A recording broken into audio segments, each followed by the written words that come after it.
if you want your DexScreener to be clean, this is what it looks like by default. It shows all the tokens and it's all ranked by 24-hour change or 1 minute change or 5-minute change, so it's all random. As you can see, it's ranked by trending 6 hours. So I don't trade like this because most of these tokens have been out for like 23 hours, 7 hours, 1 day. So when I trade, if I do use DexScreener, I would set up filters like this. So now this shows only tokens that were created in the last hour, and I can get in early into these tokens before they obviously blow up into the multi-millions or the hundreds of thousands. So the way I have my DexScreener set up is I only have 3 filters. We have minimum liquidity of 1000. We have pair age of maximum 1 hour, so this will only show tokens that came out less than 1 hour ago. And then I also have a 24-hour change of 170%, so that means the price went up by 170%. Now, as you can see, 170%, we have 14 pairs, but if we lower this to, let's say, 50, I play around with this because sometimes I want to see tokens that haven't pumped that much. We will still get only 14, but if we put up, let's say, 1%, we are going to get a lot more. So you can mess around with this and see which one you like more. As you can see, we have 23 now, but I think 170% is a nice medium for me. So once you have these set up, you have 14 tokens, potential tokens, but obviously you're not going to invest into all these because some of these are still scams. So my rule of thumb is anything in the billions of market cap is a scam. Like these two are scams. Anything in the 200 millions is a scam. So what you could do is put in filters and max market cap of, let's say, 250k.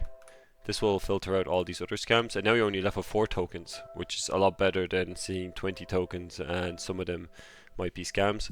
So these are the DexScreener settings I use if I'm just looking to ape into a coin. But I don't trade using DexScreener anymore. Ever since I started trading with Nova, I use BullX now, BullX Neo. So for BullX Neo, I'll go over the filters as well, which I think are best for me. This is my personal preference. So new creations, we don't want any filters here. We just want to see everything that comes out, because if you have a CT tracker, which is a Twitter tracker, and Elon posts, let's say, a dog meme, you want to see the first one that was created and ape into the first one, because usually the OG, which is the first token created for that meme, will pump the most. So we want no filters on new creation. So just leave it like this and just scan the market. In about to graduate, I have 5 filters. So the 5 filters I have are dev holding max 55%. Now I know this is a big amount, but anything over this is gonna get rug pulled, and even anything over 20% will get rug pulled, but I like 55%. Insider wallet supply, we have max 26%. So anything over 26% won't be filtered here. So as you can see, some of them, like all of these tokens, have less than 26% insiders. Now, insiders can increase when a coin is about to bond onto raydium, just because raydium gets added to the top holder, and I think BullX thinks that it's a insider. So yeah, for that one it's 26%. I have minimum market cap of 15k. I don't want to see coins that were at 15k and then drop to 8k, so I have 15k market cap, and token age I have 60 minutes, so an hour. I want to see new coins that are about to migrate. I don't really trade coins that are like 6 hours old and still haven't graduated, because more than likely the volume is gone and there's not enough hype for it to actually bond into raydium. So that's the about to graduate. Graduated ones, I only have 2 filters actually for this. I only have dev holding max 30% and market cap 15,000. These are the only 2 filters I use. And if a coin drops below 15,000 market cap and it's already bonded, there's a very small chance that it will go back up to, let's say, 100k where they initially bonded to. So these are the 2 filters I use for about to graduate and graduated. Like I said, keep new creations without filters so you can scan everything here. And that's my BullX filters. Now for Nova, I trade with the Nova Click add-on here. So if we click into any of these, as you can see, I have Nova Click built in straight into the BullX charts. So that's why I recommend you trade with the Nova bot, but use BullX as your charting platform, because BullX has the best charting platform in my opinion. So I have this little preset here, so whenever I click one of these buttons, my Telegram on Nova will automatically enter a trade using the Nova bot.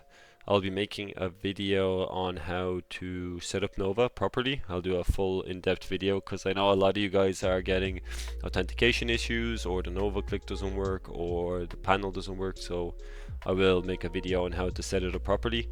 But just to gloss over the Nova click settings, we have my fees are 0.301 for sell, buy, and the tips as well. I have everything the same. Now this is only if I'm trading small amounts like 0.4, 0.5 sol. So if I'm trading anything over sol, I'll put the fees to 0.001. And if you don't know what fees to set, you could use the auto tip setting if you want, but I usually just go up to top here. This shows the gas fee, which is the buy and sell fee, and this shows the tip. So this shows the average, or to get like a fast entry into the market. So you could just copy these two, but since I'm trading low volume, I don't really need high fees because I don't care what time I enter, if I'm just scalping or just leaving a moon bag in. And also there's a current recommended tip inside the Nova bot, so if you can use either Bullx or Nova for yours. And the last thing is slippage. I have 23% for my buy slippage. Oh no, sorry, I have 20% for my buy slippage, and then I have 30% for my sell slippage.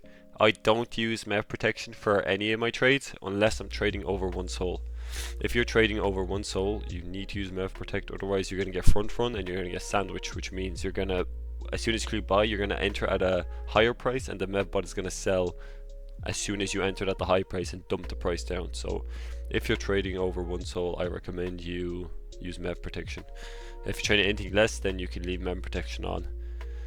Off. And that's Nova and Bullx and DexScreener. So if you have any questions, just leave a question below on the comments. I'll get back to you. I reply to all the comments. So if you don't know, or if you don't understand anything, just leave a comment. I'll get back to you. Follow me on Twitter. I'm doing a lot of giveaways at the moment on Twitter, and I'll be posting some alpha there. I'll be posting some wallets that I track, and if you guys want to know what wallets I'm tracking, since I have quite a few here, leave a question or a comment in the video and I will give a link to all these. Some of these came from Lean's Telegram and some of these are my own, so I'm tracking over 149 wallets.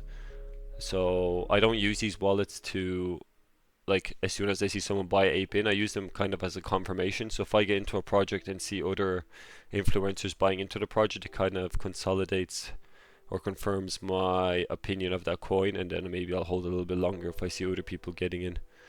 But yeah, follow me on Twitter, join my Telegram, and yeah, I'll see you in the next video. Thanks.